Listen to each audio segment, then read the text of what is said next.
Vamos lá, eu não quero perder muito tempo, eu quero falar para vocês sobre o futuro da gestão pública. E aí, no meio do caminho, a gente vai bater um papo, certo? Deixa eu ver se o primeiro vídeo dá para passar por aqui ou vocês conseguem por aí. Começar com um videozinho rápido para vocês. Here's to the crazy ones. The misfits. The rebels. The troublemakers. The round pegs in the square holes. The ones who see things differently. They're not fond of rules, and they have no respect for the status quo. You can quote them, disagree with them, glorify or vilify them. About the only thing you can't do is ignore them. Because they change things. They push the human race forward. And while some may see them as the crazy ones, we see genius. Because the people who are crazy enough to think they can change the world are the ones who do.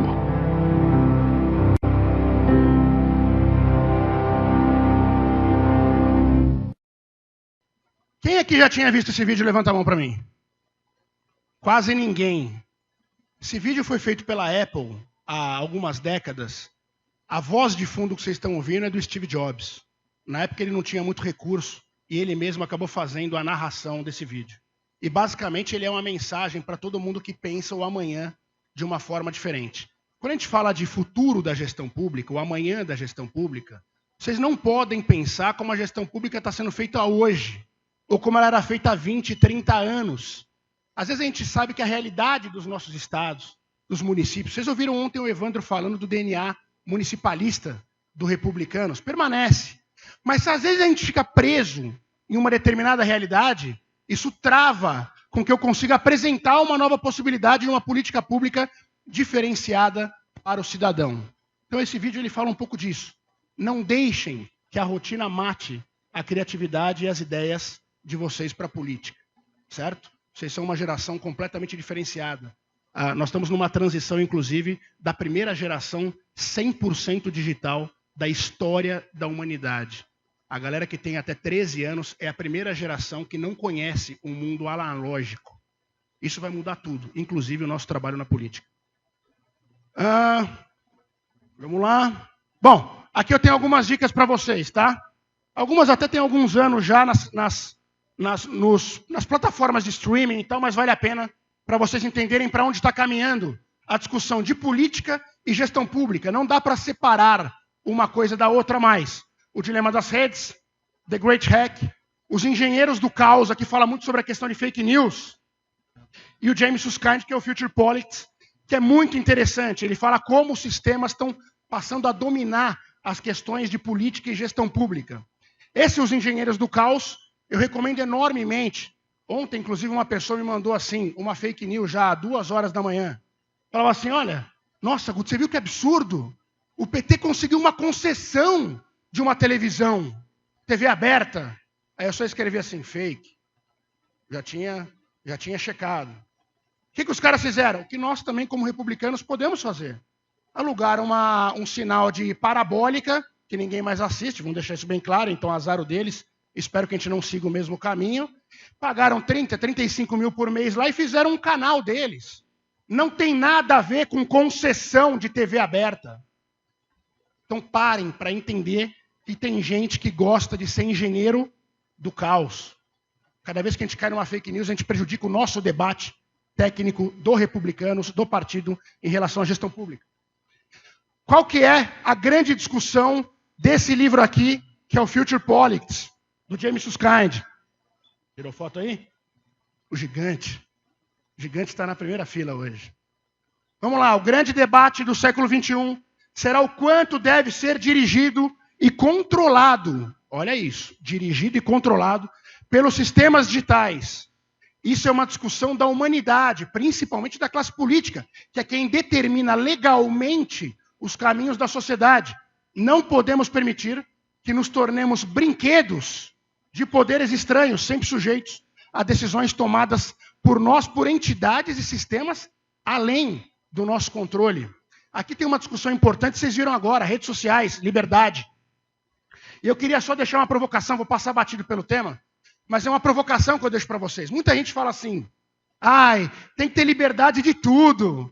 Maravilha, então eu vou chegar aqui e vou pregar uma bandeira do MST aqui e ficar pulando, gritando. A liberdade não é um fim em si mesmo, senhores. O ser humano não consegue viver 100% livre, desamarrado de regras sociais e morais. Quem defende isso está buscando caos. Liberdade é um conceito que precisa, sim, ser bem definido. Nós, enquanto conservadores, não podemos permitir, aliás, devemos propor políticas públicas, inclusive, que preservem as crianças que estão em várias plataformas, passando por escravidão sexual digital, sendo abordadas em grupos de plataformas digitais para ter a questão de pedofilia. E às vezes quem está do outro lado é um cara que se passa por uma criança. Será que eu devo defender a liberdade para tudo mesmo? Será que eu não devo ter um debate mais sério com as plataformas digitais que tendem a nos controlar? Eles estão fazendo com que nós sejamos brinquedos de poderes estranhos. Qual que é o nosso papel? Geração de política pública de qualidade para debater esse tema. Isso é o futuro. O futuro está intrinsecamente ligado a uma gestão pública que conheça e debata tecnologia. Compreenderam até aqui? Show! Vamos lá. Quais são os temas que estão sendo debatidos hoje? Agora que eu vi que eu consigo olhar aqui também, tá certo. O meu TDAH às vezes faz com que eu fique meio elétrico. Então vamos lá. Primeira coisa, a tecnologia hoje, ela está, de novo, vou usar essa palavra algumas vezes, intrinsecamente ligada na questão tecnológica, na questão digital. Guto, mas o meu município tem problemas de saneamento básico. Sim, e algumas questões tecnológicas podem ajudar o teu município a economizar na implementação de uma política pública nessa área também. Tecnologia está em tudo, eu vou mostrar para vocês. Primeira coisa, política. Fim de intermediações é uma discussão super atual. Vai chegar na gente, está acontecendo hoje muito mais fora do país. O que quer dizer isso daqui? Será que numa cidade de 10 mil habitantes, 5 mil habitantes, que tem várias no Brasil, 12 mil habitantes, será que eu preciso do vereador quando hoje um sistema consegue fazer 80% do trabalho dele? A reclamação da poda de árvore, a reclamação do asfalto, do buraco na rua, do vizinho, do semáforo, tudo isso daí um sistema hoje consegue fazer com inteligência artificial. Será que a tecnologia vai mudar o debate em relação ao papel de vereadores, sobretudo nas cidades menores? Nós estamos preparados, enquanto partido, para debater isso? Ou nós estamos deixando passar batido? Fim da ideia de representatividade. O fim da intermediação, ou seja, eu tenho um vereador que intermedia um pedido de um cidadão para uma resolução do poder público, e agora eu tenho o fim da ideia de representatividade. Se essa primeira ideia avançada, a intermediação do fim, será que eu vou ter uma outra discussão sobre a representatividade? Quem representa o povo? É o sistema digital? Que às vezes eu não compreendo como ele funciona, porque o objetivo dele é oculto para mim e para o próprio poder público? Discussão absolutamente importante e atual. Voto digital. Olha aí, começou agora o Real Digital, o Drex. Né? Vai ser colocado agora. Papel logo, logo vai para o saco, vai acabar. Não é uma política pública, mas obviamente ela vai influenciar outras políticas públicas. Será que amanhã, em 2026, talvez 30 no máximo, eu não tenho voto digital já pelo celular? Criptografado? Ué, eu já faço hoje Pix, eu já compro direto pelas redes sociais, por outros mecanismos, por aplicativos. Qual o problema de eu ter um voto digital? Será que vai abrir a votação meia-noite e vai até as 4 da tarde do dia seguinte, aí eu só voto e volto a dormir? Quanto eu não economizo no transporte de urnas, mais de 500 mil urnas no Brasil? Quanto eu não economizo na estrutura das escolas ou outros espaços que recebem as votações? Qual o impacto de um voto digital para a democracia brasileira? Sem contar os questionamentos, também devem estar dentro dessa discussão. A alocação de recursos públicos em tempo real, eu vou falar daqui a pouquinho para vocês. Mas olha que interessante. Aqui eu já posso falar um pouquinho de rede social. Alguns deputados, vereadores, representantes públicos eleitos, eles gostam de colocar nas redes sociais assim: o que você quer que eu faça com a minha emenda? Quer que eu aloque ela para onde? Quer que eu direcione ela para onde? Isso é legal do ponto de vista da participação popular. Qual é o problema disso? Se você mudar o caminho, a rede social não vai esquecer o que você fez. Entendam isso. É muito bacana eu direcionar para a população aonde ela quer que seja colocada. Na verdade, alguns outros partidos já fazem isso há muitos anos, chamado de orçamento participativo, tem vários nomes, etc. A questão do digital é que lá eu tenho rede de ódio, eu tenho ataques. Dependendo da minha mudança, mesmo que justificada, eu posso prejudicar o meu mandato. Compreenderam? Até aqui tudo bem? Show. Vamos lá. Essa daqui é legal. Quais são os impactos das novas tecnologias? E é sempre legal falar novas tecnologias, porque agora, pós-pandemia, com a chegada da inteligência artificial com força total, esse novas é nova todo dia, tá? Eu tenho um motor de inteligência artificial sendo criado na casa dos milhares, todos os dias, e que já estão impactando vocês por meio dos aplicativos que vocês às vezes nem sabem que tem uma IA por trás dele no celular. Mas qual o impacto delas para os fluxos tradicionais de políticas públicas? Então vamos lá. Esse é o fluxo tradicional. É aqui, ó. Eu tenho uma formação de agenda, eu tenho depois que eu formo a agenda, eu tenho uma formulação de políticas, certo? Aí depois eu vou para uma tomada de decisão para saber como que eu vou implementar. Alguém tem que tomar uma decisão. Aí eu implemento essa formação de agenda que virou uma política, certo? Uma política pública, e depois eu tenho uma avaliação. E depois eu faço quase que um ciclo PDCA, que é um ciclo contínuo, que eu volto depois da avaliação para a formação de agenda, para consertar essa formação de agenda. Você fala, Guto, tá bom, legal. O que isso tem a ver com tecnologia? Tudo. Porque agora, senhores, com rede social, com app, com Caramba 4, Zap, Telegram, o que vocês imaginarem, 4 partes dessas 5 já podem ser feitas vias digitais. Qual é a única que eu não recomendo de forma nenhuma ser feita? Tomada de decisão. Porque tomada de decisão sempre tem um responsável legal. Então eu não recomendaria terceirizar uma tomada de decisão. Mas hoje eu já faço formação de agenda, no meio ambiente, na defesa dos animais, eu já faço isso daqui digitalmente. Já posso falar com o meu eleitor para entender qual formação de agenda eu vou fazer no meu mandato, na minha defesa pública. Formulação de políticas. Eu posso pedir ajuda também para o povo me ajudar. É um mandato participativo. Eles vão estar lá nas redes sociais, direto, em todas as redes, mandando sugestões, etc. Aí eu tenho uma tomada de decisão, que geralmente sou eu, o mandatário, o líder, não necessariamente o mandatário. Vocês, como gestores da Juventude Republicana, como presidentes estaduais, como secretários estaduais, vocês também têm que fazer tomada de decisão. Qual é a política pública que vocês fizeram? Qual é a formação de agenda dos jovens republicanos no município e no estado de vocês? Qual é a formulação de políticas que vocês propuseram? O Evandro falou ontem aqui para vocês que vocês devem estar nos congressos municipais, nos diretórios centrais, acadêmicos, por aí vai, em todos os debates. O que vocês levaram de políticas públicas que os republicanos propõem? Aí você toma uma decisão. A implementação, Guto, mas a implementação tem a ver com a galera também? Não, mas eles acompanham hoje quase que em tempo real a implementação. Está atrasado, hein, deputado? Ô, vereador, não votou lá por quê? Não colocou na pauta por quê? A implementação de qualquer coisa relativa à política, não só política pública, ela está sendo acompanhada full time pelo eleitor. Muito cuidado com isso. E a avaliação, então, não precisa nem explicar. Se for uma tragédia, você vai ter 0 estrelinhas, como a gente dá para o Uber, como a gente dá para o iFood. Os caras vão moer vocês de pancada nas redes sociais. Então, a política alterou completamente a discussão do ciclo ou etapas de políticas públicas em todo o Brasil. Principalmente para as novas gerações. Beleza? Alguma dúvida até aqui? Estou muito agressivo com vocês hoje? Não, então tá bom. Vamos lá. E por que é importante entender tecnologia? Porque no meio público a gente foi formado nessa lógica waterfall. O que é o waterfall? É a lógica da escadinha.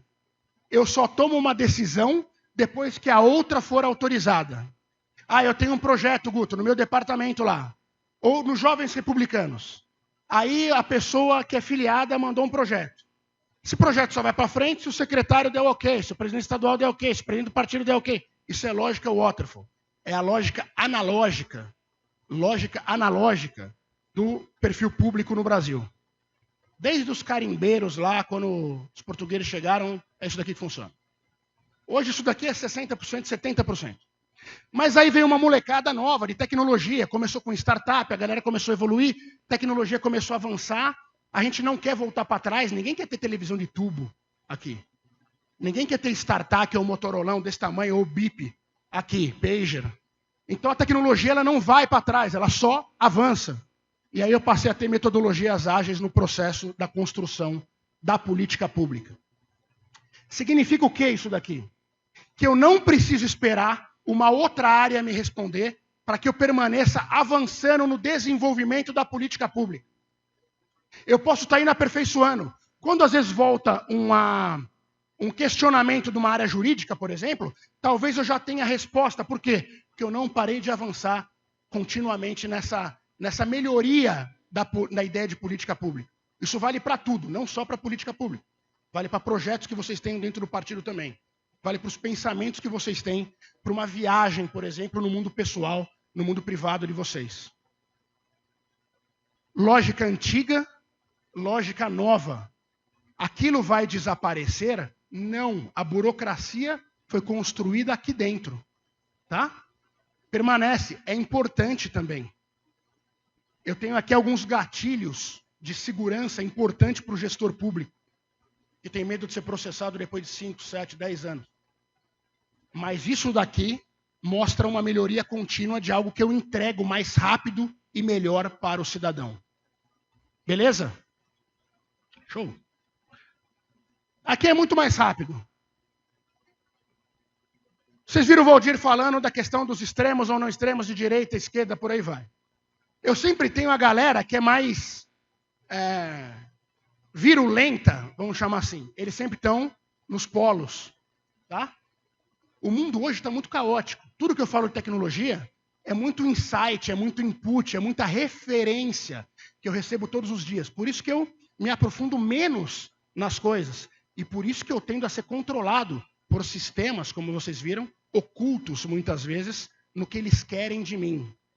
Quando você compra, às vezes, uma coisa na Amazon, no Mercado Livre, provavelmente você recebeu um toquezinho em alguma das suas redes sociais. E aquilo foi ficando na sua cabeça. 3 dias depois você vai e faz a compra. Talvez não seja na hora. Então, esse mundo está um mundo meio caótico. Mistura o caos com a ordem. Guto, o caos é ruim? Depende. Se ele caminhar para cá, eu viro um extremo agressivo, destrutivo, eu tenho um desmantelamento de estruturas. Quando eu mantenho um caos atrelado com a ordem, eu basicamente estou entendendo o que está acontecendo no mundo de hoje.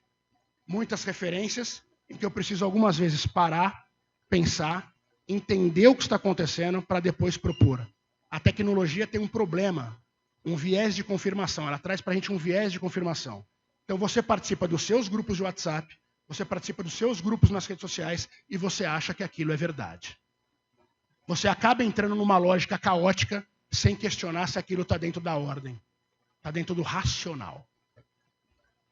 Sempre que vocês pensarem nisso, tentem se manter aqui. Tá? Essa apresentação vai ficar disponível para os jovens e depois vocês vão poder estudar isso com mais calma. Falando rapidamente sobre as questões de tecnologia, do avanço delas. Já tenho 20 minutos aqui. Mecânica, primeira revolução, segunda elétrica, tudo isso daqui impactou na vida das pessoas, na sociedade como um todo, na evolução da sociedade. Eu tenho a questão da automação, a maior parte da indústria, comércio e serviços do Brasil está aqui ainda, tá? E eu tenho o que a gente chama de quarta revolução industrial, que deu início a essa discussão digital e que hoje a gente chama de revolução digital. Eu tenho uma melhoria dos custos, uma diminuição dos custos, um aumento da produtividade e da eficiência. Então essas foram 10 tecnologias, não precisa nem, a galera está tirando foto, mas não precisa nem se atentar muito aqui não. Só estou colocando para vocês que essas foram as primeiras 10 tecnologias que o mundo aceitou como revolução digital. Tá? Aí veio a pandemia. Aí eu passei a ter um grande problema, que foi o quê? O avanço exponencial das coisas. Vamos lá, aqui ó. Essas tecnologias aqui demoraram... Quanto tempo elas demoraram em anos para atingir 50 milhões de usuários? Avião, 70 anos.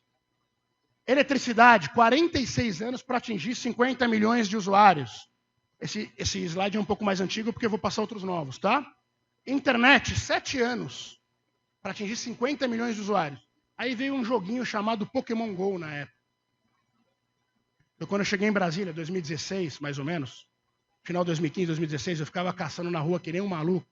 O pessoal não entendia nada. Tinha uma galera na rua. 19 dias foi o que salvou a Nintendo. Aqui.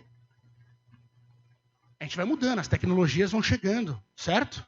Olha lá, tempo que cada tecnologia agora levou para atingir 100 milhões de usuários. Não estou mais falando de 50, estou falando de 100 milhões de usuários em meses. Beleza, Google, Uber, Telegram, Spotify, ó, todo mundo deve ter no celular. 55 meses. Aí veio o quê? ChatGPT, pós-pandemia. A primeira grande tecnologia pós-pandemia. 2 meses para atingir 100 milhões de usuários. Isso já transforma o mundo em que vocês vivem completamente.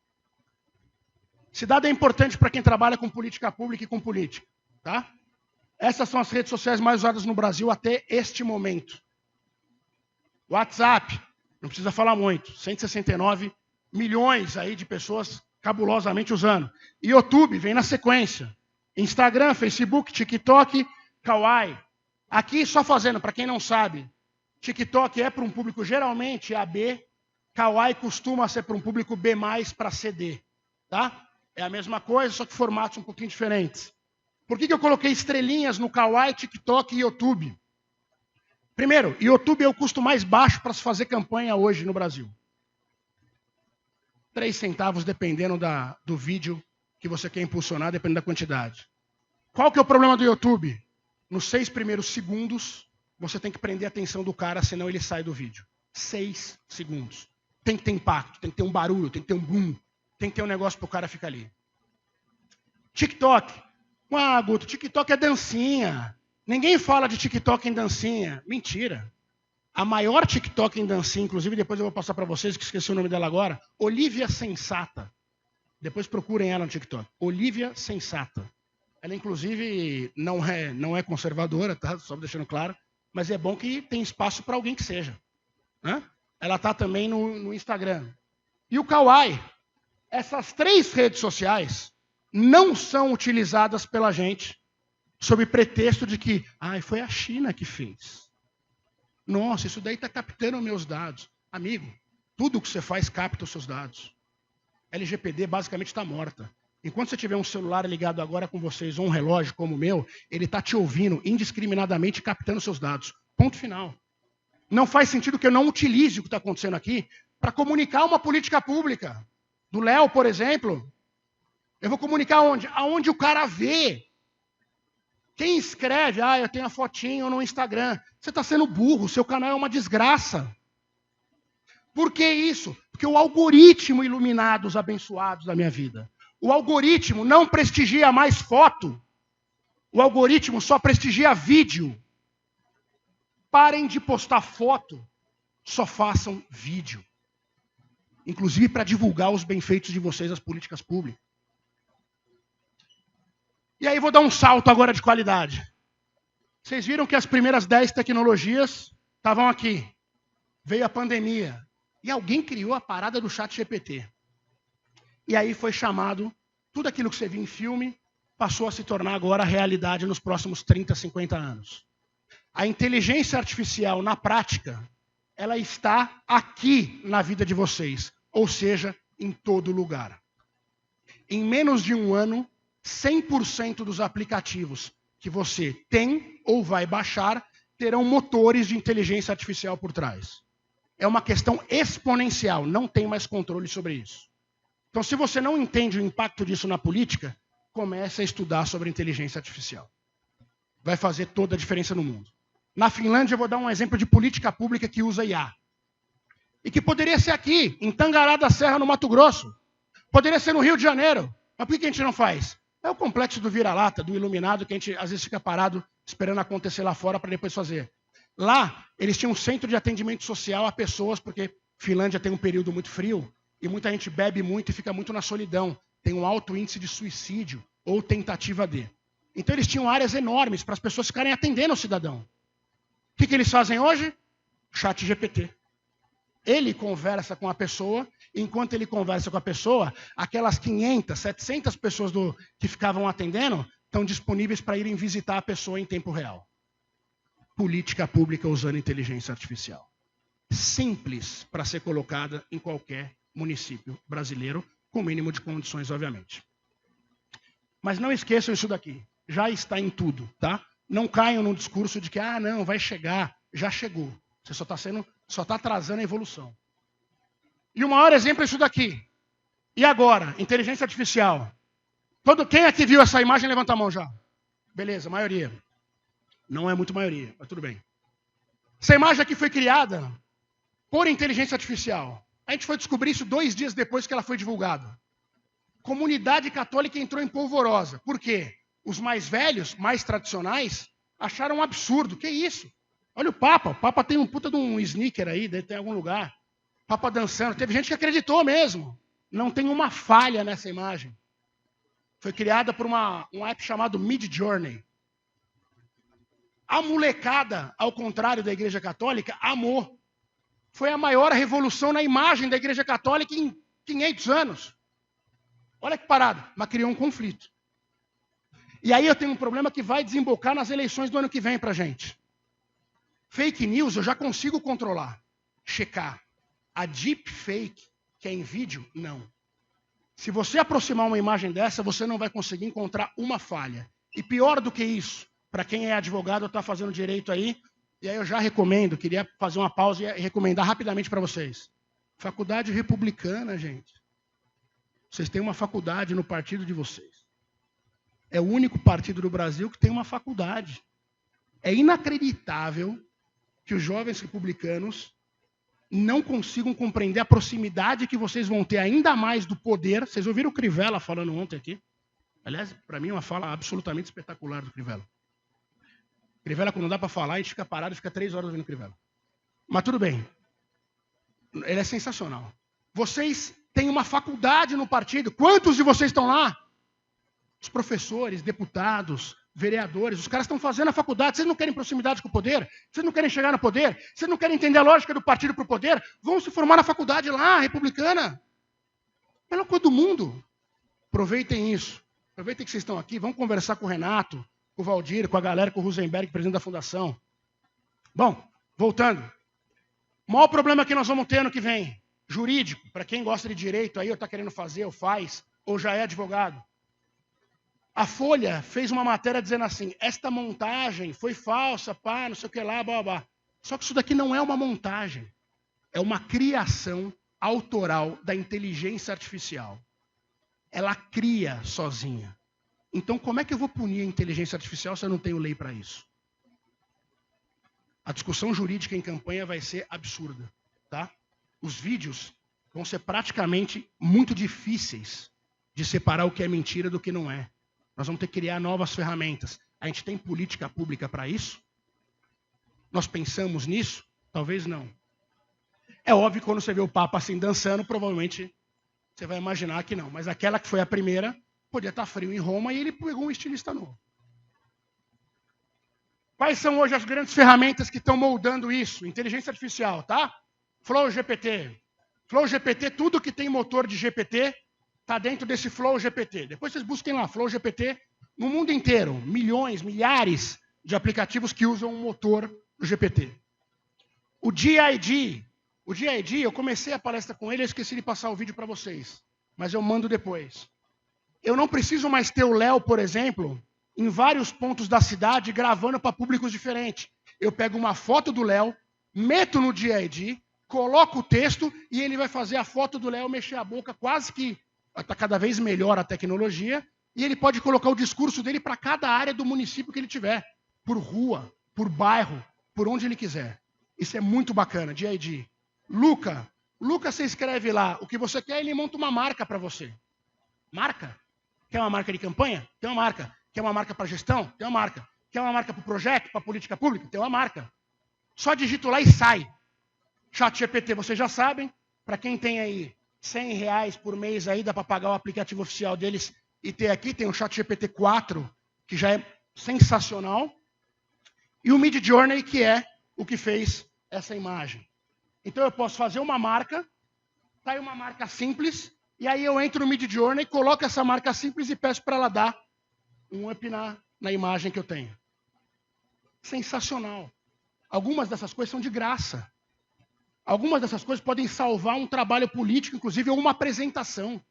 Toda apresentação política, a maioria delas é bem feia, é bem chata. Né? Se apresenta para a população, o cara fala, puta, que marca horrível. Como é que o cara criou isso daí? Aqui, ó, a ferramenta está à disposição de vocês. Tecnologia ligada à gestão pública e política pública. E para pensar tudo isso daqui, que eu sei que isso vai explodir um pouco a cabeça da gente, você precisa fazer um exercício de pensar exponencialmente. Olha só, a gente foi treinado, o ser humano é treinado para ver bom e mal, preto e branco, feio e bonito. A gente pensa linearmente. Quando eu dou 30 passos aqui, eu estou contando. 1, 2, 3, até o 30. Na tecnologia, se eu dou 30 passos, aqui ó, eles são exponenciais. Os 30 passos podem ser bilhões de possibilidades. Teoria das cordas, buraco de minhoca, quem é nerd como eu e gosta de Star Trek, um monte dessas paradas, é isso que nós estamos discutindo hoje. Tecnologia, ela se torna exponencial, certo? Esse é um conceito muito interessante, tá? Que vale muito a pena para a política pública, porque eu consigo exponencializar isso para 50, 100 anos para frente. Bom, caminhando para o final, o tradicional manterá sua essência, mas mudará sua forma, ponto final. Política é tradição. Sempre foi. E o tradicional vai permanecer. A discussão política, ela permanece. Nós estamos falando de esquerda e direita há quantos anos? Desde a Assembleia Francesa. Desde girondinos versus jacobinos. A gente fala de esquerda e direita, que era onde eles sentavam no parlamento. Estamos falando disso até agora, mas a forma muda completamente. Exemplo de forma. A gente se preocupa muito com o tempo de televisão, né? TV aberta, lógico, uma boa parte está lá na TV aberta. Mas para as novas gerações, é isso daqui, é streaming. O Republicanos pensou alguma coisa para streaming? Tentou fazer alguma parceria? Tentou criar um canal para streaming? Não. Por quê? Porque a gente está atrasado, assim como todos os outros. Mas nós estamos tendo a coragem de falar isso para ver se a gente avança um pouco mais rápido do que todo mundo. Essa é a nossa vantagem enquanto republicanos. Tentar chegar na frente dos caras. Dar um passe mais rápido que os caras. O streaming é a plataforma TV aberta da nova geração.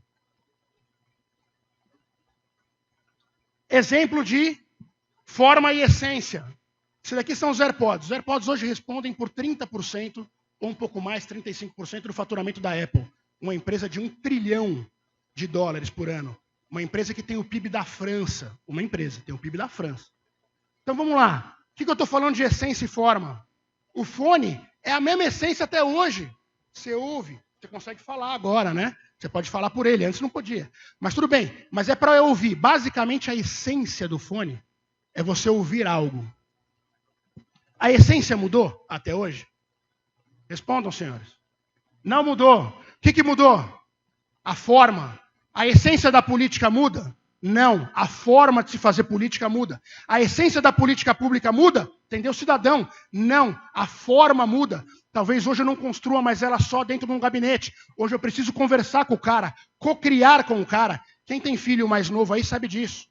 A molecada não está mais aceitando só a imposição. Pô, peraí, mãe, vamos debater. Peraí, escuta meu lado, pô. Como assim? Mas você conhece tal coisa? Aí eles vão para um ponto que a gente não conhece e fica uma doideira. A cocriação, a essência, a essência permanece. É o debate em casa, é o debate político, é a apresentação. Mas a forma já mudou. Os republicanos precisam entender isso de forma definitiva.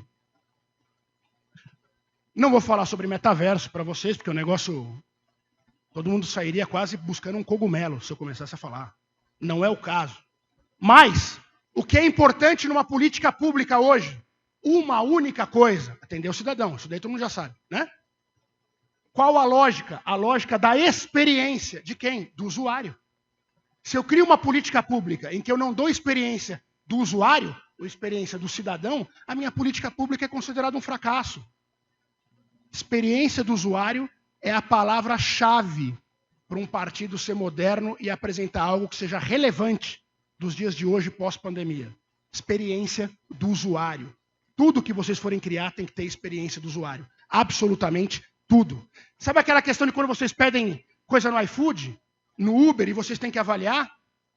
Por que vocês querem ser bem atendidos ali com uma experiência do usuário ótima, e quando vocês estão no serviço público ou propondo coisas políticas, vocês não têm o mesmo senso de urgência? Nós temos que trazer isso que a gente quer na nossa vida privada, de excelência, para o que a gente apresenta na vida pública enquanto republicanos, enquanto jovens republicanos, enquanto mulheres republicanos, enquanto mandatários do partido. Certo? Show. Bom, curva rápida. Política pública, importante para vocês. Isso daqui é uma curva de adoção de novos produtos por consumidores. Troquem lá, curva de adoção de políticas públicas por cidadãos. Certo? Ou mesmo de uma forma de cultura diferente no departamento de vocês ou na juventude, no estado de vocês. Sempre quem cria alguma coisa nova está dentro de 2,5%. São os caras que geralmente no começo são chamados de malucos. Alguns talvez até sejam, mas a maioria não é. É que eles têm uma visão diferenciada. Logo depois eu tenho os visionários. Os visionários costumam apoiar os entusiastas. Porque eles falam, pô, legal. Se a gente juntar e essa ideia der certo, nós vamos marcar o nosso nome. É uma política pública de sucesso, é uma campanha de sucesso, é um lançamento de uma candidatura boa na política, uma proposta bacana. Aí eu tenho um abismo aqui, que é a chance disso dar errado ou não. Então eu tenho 15% das pessoas na sala de vocês, na faculdade, no trabalho de vocês, no partido de vocês, eu sempre vou ter 15% de pessoas que são entusiastas e que são visionários. Entusiastas e visionários. Se essa ideia passar pelo Vale da Morte e não morrer, eu consigo puxar 34% de pragmáticos. 35% são os caras que falam assim, a ideia sobreviveu, a ideia ganhou orçamento, o presidente estadual deu ok, beleza, isso daqui já faz uma ideia dar certo. Aí do outro lado, eu tenho os conservadores, que sempre não tem a ver com conservadorismo político, tá? Eu estou falando conservadorismo num comportamento que ele nunca arrisca muito. Eles são a maioria tardia. Ele quer entrar depois do negócio estar certo. Geralmente é quem quebra em pirâmide. Pirâmide, quem ganha dinheiro entra antes, né? Aí os caras que vão entrar depois falam, nossa, que negoção, tá 3 anos aí, então vou entrar agora. Aí a pirâmide quebra ou vai todo mundo preso. E aí eu tenho os céticos, que são 16%. O que acontece com esses caras aqui? Minha sugestão para vocês, quando montam uma equipe, ou fazem um trabalho num departamento, na prefeitura, na Câmara dos Deputados, onde vocês quiserem, ou mesmo na juventude, essa galera aqui não tem que dar opinião. Se aquela ideia aqui passar, eu estou falando de 35% mais 15%. Eu já estou falando de 50%, o restante vem na esteira. Esse cara aqui talvez dê para salvar. Esses caras aqui vocês têm que demitir. Quem é cético é demitido. Quem é cético não faz parte do projeto. Ah, Guto, mas é importante ter alguém com outra visão. Você consegue colocar em matriz de risco sendo pragmático, conservador e visionário. Não tem problema. Esse cara aqui é ruim. É o cara que o céu está completamente azul em Brasília, ele sai e fala assim, malandro, hoje vai dar ruim, hein? Bater um vento, dorzinha. Esse cara aqui nunca tem um na equipe de vocês. Faz mal nos dias de hoje. Perfeito? Então vamos lá. Passar. Essa daqui eu não vou passar para vocês, não. Ah, não, vou passar sim, bem rápido. Vou atrasar uns 2 minutinhos só. Esses são os temas que estão sendo discutidos no mundo inteiro em novas políticas públicas com tecnologia sendo discutido junto. Singularidade, aproveitamento e aprimoramento humano. Device. Vocês viram agora o Elon Musk colocando chip no cérebro dos caras? Está sendo discutido. Olha lá, o biohacking. Hackear a biologia, o corpo humano. Transformar isso em dados. Em roupas, por exemplo, que medem a temperatura para ver se você está passando mal ou não. E se você estiver passando mal, talvez ela ligue imediatamente no seu celular para chamar o seu contato de emergência. Isso está acontecendo. Guerra permanente e invisível. Discussão das redes sociais da liberdade. É uma guerra que a gente não vê, mas ela está aí acontecendo. Eu tenho casos de crianças sendo escravizadas sexualmente, digitalmente. E eu estou me recusando a entrar num debate completamente absurdo para a gente. Tem que entrar. Ascensão da geração Z, experiência do usuário.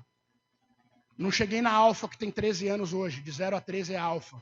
É a primeira geração 100% tecnológica da história da humanidade. O cérebro dos caras funciona diferente. Mas a Z está chegando agora, vai começar a mandar nos próximos 10 anos na economia. Economia comportamental, vou dar um exemplo muito simples que vocês vão entender. São os NUDs, a arquitetura da escolha, que é uma tese de um cara chamado Richard Thaler, que é prêmio Nobel de Economia, funciona para a construção de políticas públicas. Richard Thaler, NUD, procuram essa palavra aqui, ó, economia comportamental e NUD. E vocês estudem isso para a criação de políticas públicas. E novos espaços urbanos, aí tem um monte de coisa acontecendo, alteração das dinâmicas das cidades, smart cities e por aí vai. NUD, rapidamente. Esses são 2 potes de iogurte, senhores. Eu estou falando de economia comportamental com vocês. É o mesmo pote, tá? O que está dentro dele é exatamente igual, tá? É o mesmo iogurte, beleza? Esse daqui contém 20% de gordura. Aquele ali é livre, 80% de gordura. Qual você escolhe? Hã? Não, mas vocês estão falando porque vocês viram que eu falei que são iguais. Mas se vocês virem isso daqui na prateleira, vocês vão querer um que tem escrito tem 20% de gordura ou livre 80% de gordura? Livre 80% de gordura. Isso chama economia comportamental. A forma como eu comunico determina a resposta que eu tenho. Emissor e receptor. Uma nova forma de fazer comunicação utilizando o que deixa o cara mais confortável do outro lado. Isso aqui está sendo usado em política pública na Europa largamente. Mesmo, principalmente no Reino Unido, eles têm um escritório só para isso. Futuro dos governos é a discussão digital. Talvez seja a digitalização do governo, ou o GovTech, ou os governos digitais. Aqui são várias coisas que o governo digital responde, tá? Aliás, resolve. Não vou entrar nisso, mas basicamente tem caminhado para resolver todos os problemas do cidadão, sem que ele precise se locomover a uma prefeitura, a um gabinete de vereador, por aí vai. Tudo sistema. E aqui, os meus últimos 2 slides, mas eu queria mostrar para vocês. Guto, tá bom, como que eu uso isso para a política pública? Dados. Faça com que os dados se movam e não as pessoas. Isso é a base de uma política pública de um governo digital. Pode acontecer numa cidade ou num estado como São Paulo, pode acontecer em Tangará da Serra ou em Caruaru, Tangará da Serra no Mato Grosso ou Caruaru em Pernambuco. Não importa o tamanho da cidade, tirem isso da cabeça de vocês. Aliás, quanto menor a cidade, mais fácil é de executar um governo digital. Essa é a grande verdade. Mas façam os dados se moverem, não as pessoas. É a integração de secretarias para que aquela pessoa não precise ficar indo em várias. Cada vez que ela se move mais, você prejudica o desenvolvimento tecnológico e uma política pública avançada do ponto de vista de pensamento digital. E aqui minha última provocação para vocês. Que é engraçado isso. Política é tradição. A gente fala isso desde sempre. Política de Montesquieu, Pacari, qualquer cara, é tradição. O estudo da política é uma tradição, certo? Assim como o direito, a medicina, a filosofia, a engenharia, por aí vai. E a tradição, ela molda a cultura. Se a tradição molda a cultura engole a tecnologia, porque a tecnologia é uma parte da cultura. Estão acompanhando? De novo, política é tradição, a tradição molda a cultura de um povo. Até por isso nós somos conservadores. Você fala para o seu filho o time que ele vai torcer. Você comemora Natal, Páscoa, Ano Novo. Isso daí é tradição. E a tradição molda a cultura. Então a tecnologia é uma parte disso. Mas está tendo um ponto de virada. E essa é a grande questão. E quando a tecnologia se tornar a nova tradição e moldar a cultura? Nós estamos prontos para isso? Se eu estou dizendo que a tecnologia está cada vez mais intangível, mutável, e a gente está tendo muito mais insight, muito mais referência e menos percepção do que de fato as coisas são, é verdade. Você fala com seu filho na mesma mesa de jantar pelo celular. Isso não é uma brincadeira, isso está acontecendo. Então, se a tecnologia se tornar a nova tradição e moldar a cultura, nós estamos preparados para isso? A gente ter preparado para que a nossa rotina seja não ter uma rotina? Como que os conservadores vão fazer políticas públicas num mundo tão mutável quanto é o mundo em que a tecnologia molda a tradição, é a nova tradição e molda a nova cultura? A resposta daqui, para mim, passa perfeitamente por escutar as novas gerações. Essa história de que a gente fala, eu sou da década de 80, estou encerrando, é o último mesmo. Eu estou aqui no Instagram e no Threads. A gente fala assim, essa molecada aí, Guto, não sabe para onde vai. Eles não sabem nada. Quando eu era moleque, meu pai também falava isso. Eu sou da década de 80, geração perdida. As meninas usavam polaina, porra. A galera usava blazer de ombreira, parecia um super saiyajin. Vocês não vão falar isso pra mim, eu sou da época da Cyndi Lauper. Sacou? Então assim, não tem a ver com eles não saberem para onde vão. Tem a ver que é uma mudança tão drástica na humanidade por conta do avanço tecnológico que a gente tem medo de não saber para onde nós vamos e que eles saibam para onde estão indo sem a nossa participação, seja enquanto pais, mentores, amigos e por aí vai. As novas gerações sabem exatamente para onde o mundo vai.